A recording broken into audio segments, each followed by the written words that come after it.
My name is Zach, and I'm here to talk to you about the evolution of football. America's game, football. Everyone gathers Sunday afternoon around their TVs with beers, wings, and other foods to watch their favorite NFL team duke it out against their opponent. Football has become America's sport, but how did it become this? In order for us to find this out, we are going to have to go all the way back to the late 1800s. November 6th, 1869. What is so significant about this date? This date marks the first ever football game played, which was played between Princeton and Rutgers, two college programs.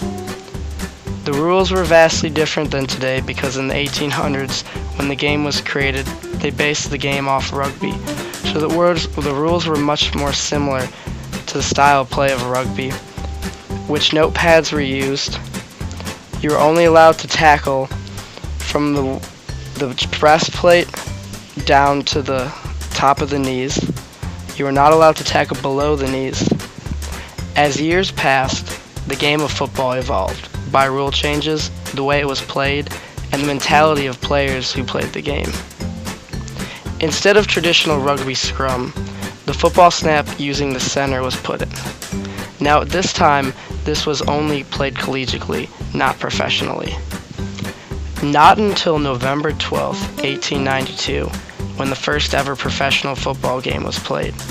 The game was between the Allegheny Athletic Association and Pittsburgh Athletic Club. Fast forward almost 30 years and the National Football League, the NFL, was created, and to this day, the NFL still stands today as one of the most profitable sports organizations in the world.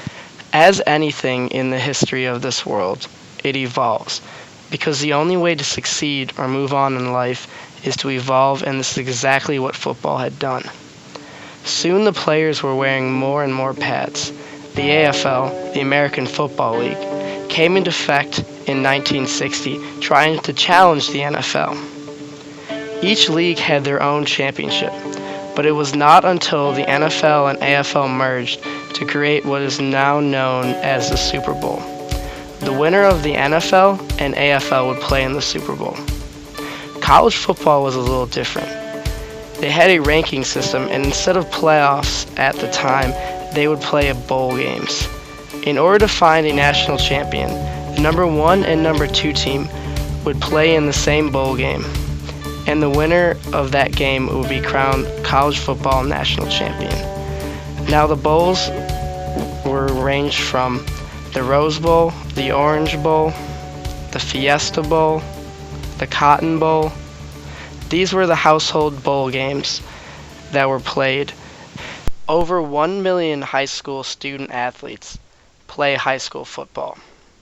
That's a very large number, which makes it the most popular high school sport in the U.S.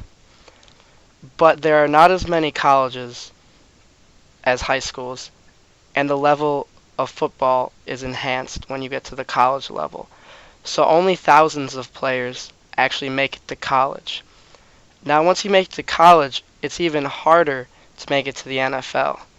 So only a few thousand players are in the NFL because of how limited space they are and how highly competitive it is.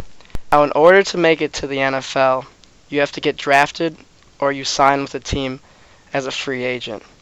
There are 7 rounds in the draft. Starting on Thursday, the first round, the first 32 picks of the draft. Then on Friday, we have the second and third round.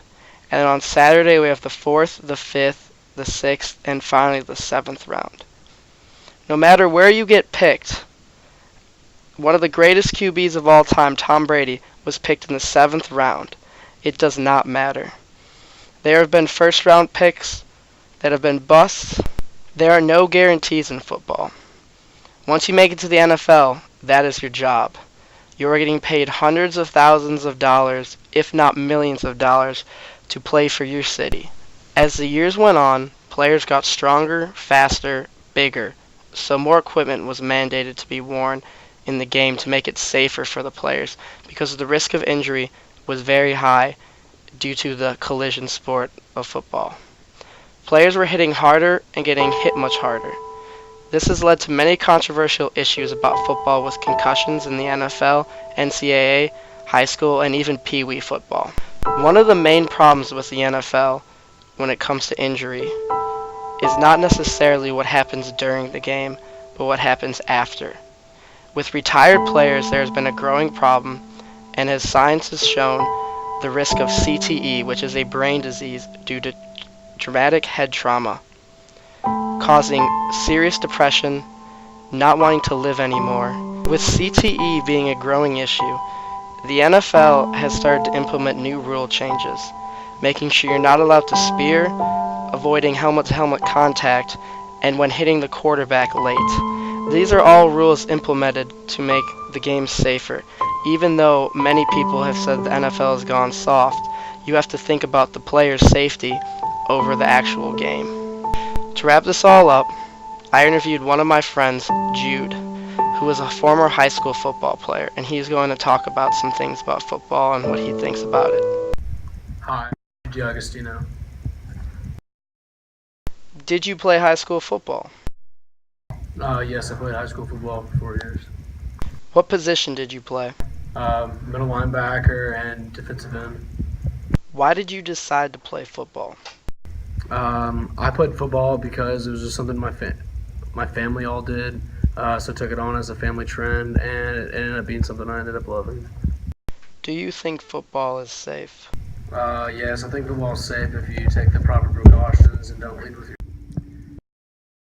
What is your stance on the NFL and the brain disease CTE?